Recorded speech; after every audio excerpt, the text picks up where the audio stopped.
কলকাতায় তুফানের প্রেস মিটিংয়ে শাকিব খান ও মিমি চক্রবর্তী অ্যাডজাস্ট মানিয়েছে ভাই, একদম পারফেক্ট মানিয়েছে শাকিব খানের সাথে মিমি চক্রবর্তীকে। এমনকি আগামীকাল থেকে ভারতে শুরু হতে যাচ্ছে তুফানের তাণ্ডব।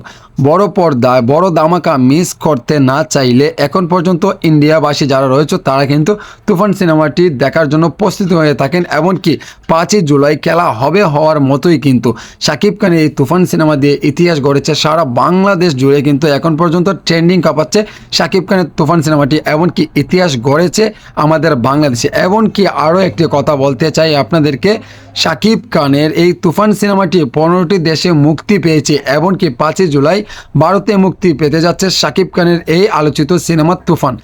শাকিব খানের এই যে কয়েকটি গান রয়েছে সেখানে কিন্তু অলরেডি এত বাজিমাত করেছে আমাদের মিমি চক্রবর্তীর পারফরমেন্স, এমনকি নাবিলার পারফরমেন্সগুলো দুর্দান্ত ছিল। এবং ইন্ডিয়াতে কাঁপাবে শাকিব খানের তুফান সিনেমাটি। তুফান সিনেমাটি নিয়ে অনেকে অনেকভাবে মন্তব্য করছে। অপার বাংলার সুপারস্টার দেব বলেন, জিৎ বলেন, সবাই কিন্তু একটা হুমড়ি খেয়ে আছে শাকিব খানের এই সিনেমা নিয়ে।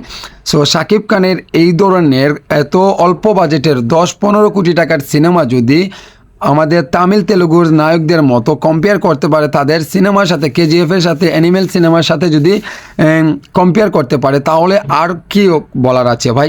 আমাদের ছোটো দেশের ছোটো বাজেটের টাকা দিয়ে কিন্তু অ্যানিমেল, কেজিএফ, পুষ্পার সিনেমার মতোই কিন্তু আমাদের এই তুফান সিনেমাটি হয়েছে। এটা আমাদের জন্য বিগ একটি পাওয়া, বিগ একটি গর্বের বিষয়। সো মিমি চক্রবর্তীর সাথে শাকিব খানকে একদম মানিয়েছে। দেখেন কিভাবে ধরে আছে শাকিব খানকে মিমি চক্রবর্তী। ভাই কি বলবো, এই তুফান সিনেমা দিয়ে সারা বাংলাদেশ কাঁপিয়ে এখন সারা বিশ্বে কাঁপাবে, এবং কি তুফানের তাণ্ডব শুরু করেছে সারা বিশ্বে জুড়ে। সো বন্ধুরা, ভিডিওটি আপনাদের কাছে কেমন লেগেছে, এবং কি শাকিব খানের সাথে এই যে আমাদের মিমি চক্রবর্তীকে কেমন লাগছে, আপনাদের মহামূল্যবান মতামতটি এই ভিডিওর কমেন্টে জানাবেন।